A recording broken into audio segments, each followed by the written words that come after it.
maanta dhan muxuu ka sheekeynaa sodoh iyo gabadheedu iska daba shaqeynaayo sodoh iyo gabadheedu maanta dhan yani hadalla qaab daran iskula hadlaayo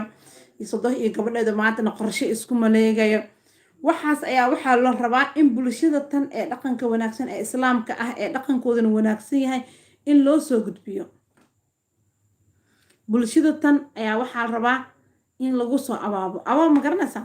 marka wariiri kabta kuu galo ama marada kuu galo ma fadhin ka dhig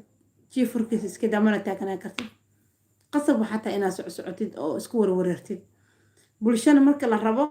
in la marin hawaabiyo waxaa laga soo galaa dhaqankaa laga soo galaa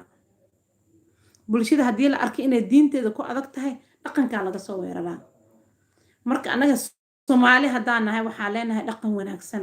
oo cizi iyo sharaf ku dhisanaa leenahay manihin bulshooyinkii kale sida ay u dhaqmayaan ama waalidiinta u dhibaateynayaan yacni bini aadamkuna waa shantaas farood oo shantaas farood allah subxaana watacaala ma simin marka hal iyo laba qof oo qaldamay iyaan bulshadoo dhan loo duubin la isku qabanin sidaas daarteed waxaa leeyahay dhallinyaradeena dib ugu laabta diinta sida waalidka ee uga hadashay dhaqankeena soomaaliyeed dib u fiiriya xeerka soomaalida ee qoyska dib u fiiriya ma aan xeer qoys oo ii sheeg hadda meelaha laga soo uruuriyey ma ka hadlayna annaga dhaqankeena soomaali ee asal ee markii reer la dhiso lagu dhaqi jiray ayaan ka hadlaynaa kaasoo ah ixtiraamka waalidka booska uu gaarsiisan yahay maraba inaa idinku fogaado waa ku mahadsantihiin waan kusoo laabanayaa lifeka haddii ilaah yiraahdo waa idiin mahad celinayaa asxaabteeda qiimaha iyo qaayaha leh fikirkiina iyo taageeradiina iyo yacni maxaad tirahdaa saa lifeka igula joogteenba aadi ayaan idinkaga mahad celinayaa run ahaantii aan barno ubadkeena iyo bulshadeenaba ixtiraamka uu waalidka inaga mudan yahay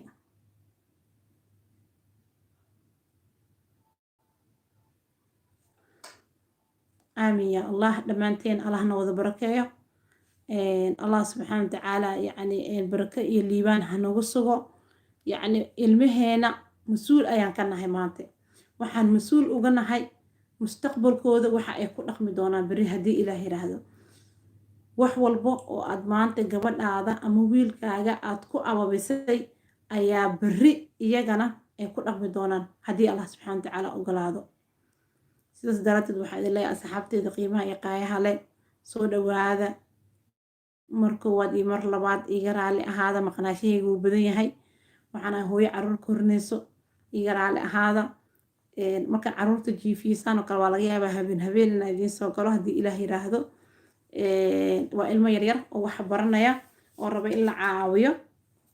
marka asxaabteeda waxaan idin leeyahay waa mahadsantihiin soo dhawaada kusoo dhawaada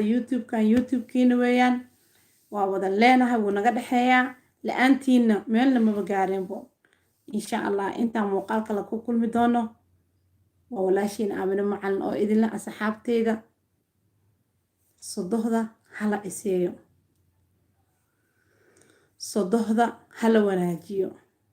waxaan iskaga dardaarmeynaa inaan noqono sodoh jeclayaal dad sodohdooda jecel oo soo dhaweeya labada dhinacbo haddii ilaah yiraahdo si guryaheena ay u barakoobaan intii sodohdooda ay ka dhimata allah u naxariisto intii ay ka jiran tahayna allah u caafiyo